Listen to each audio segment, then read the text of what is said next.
Kasama po natin today si Sir Demil ng Canocma TV Game Farm.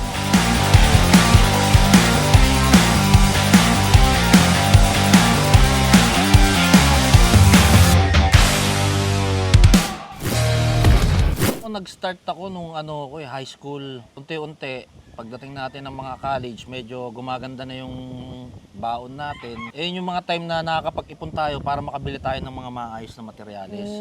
Since limited naman yung budget natin, dun muna ako nag-aalaga sa bahay namin sa 3rd floor. Dumating yung time na nagkaroon tayo ng maayos na trabaho. Unti-unti tayong nagtayo ng maliit na manukan. Unti-unti, upgrade tayo ng mga linyada na gusto natin. At the same time, yung mga pang-commercial at saka syempre yung mga panglaban natin ng mga materyales. Ayun, so matagal na rin po, no, sir? Tapos from starting small po, lumaki na tayo ng lumaki, no? Apo. Ano yung mga bloodline na makita po sa farm nyo, sir? Ang una nating linyada is yung mga White Kelso galing kay Sir B-Boy. Tapos meron din tayong Maclean na galing kay Wild Creek, kay Sir Leo Enriquez. Meron din tayong Golden Boy galing kay Kari Chua. Meron din tayong Pure Maclean Hatch galing kay BGC, Bicol Golden Crown. Ano po yung mga tips na pwede nyo pong mabigay sa breeding? Tips ko lang naman sa sa mga nanonood na viewers natin. Syempre magsisimula talaga tayo sa maayos na materyales. So, kailangan talaga natin mag-invest.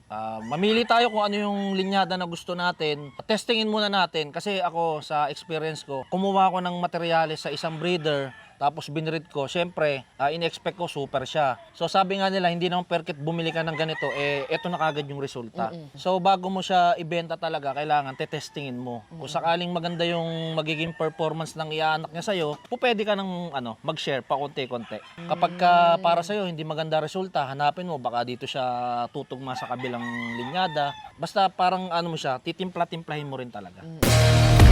So marami-rami rin po tayong mga bloodline sa game farm po natin, no?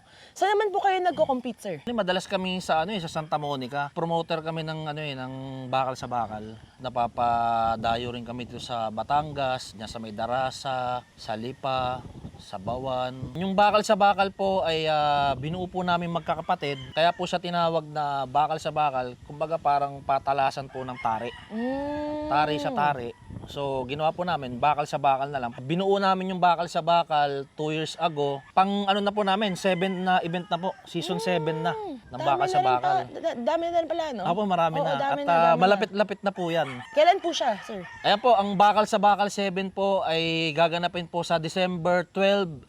Santa Monica, Cockpit Arena, Friday po yan. At meron po tayong 1 million guaranteed prize. At meron tayong trophy na worth 150k galing kay Sandro Castrillo. Meron din po tayong motorcycle, brand new, para po sa makakuha ng pinakamahusay na manok sa huling laban nila.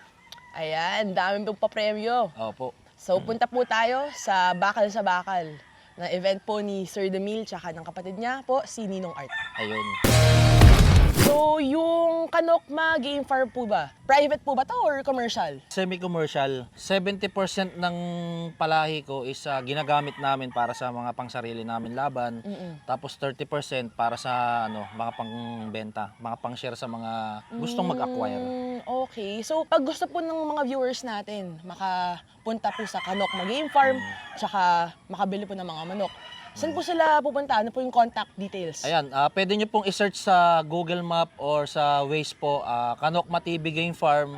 Located po yan sa Barangay Macabud, Rodriguez, Rizal. Ayan, meron po tayong cellphone number 0917-186-4005. Ayan, personal number ko po yan at ako po mismo ang sasagot sa inyo. Since sabi nyo nga po na you started small, tapos konti-konti, palaki ng palaki po yung game farm nyo, ano po yung pwede nyong mabigay na advice para sa mga beginners? Sa mga beginners na kagaya kong nagsisimula, since limited pa rin naman talaga yung budget natin, wag natin biglain, wag tayong magmadali, wag tayong matatakam sa iba na bakit ang ganda ng ganito nila, marami silang ganito. Kung hindi naman natin kayang i-afford, dito lang muna tayo sa afford ng budget natin. Naniniwala kasi ako na great things starts in small beginning. Kaya kung sakaling ito pa lang yung manukan natin, tayo na lang mag-i-improve sa sarili natin. At saka pinaka-the best niyan yung maging tapat tayo sa kapwa natin. Dito sa Sagupaan, sama-sama tayo. Pangdiin ito!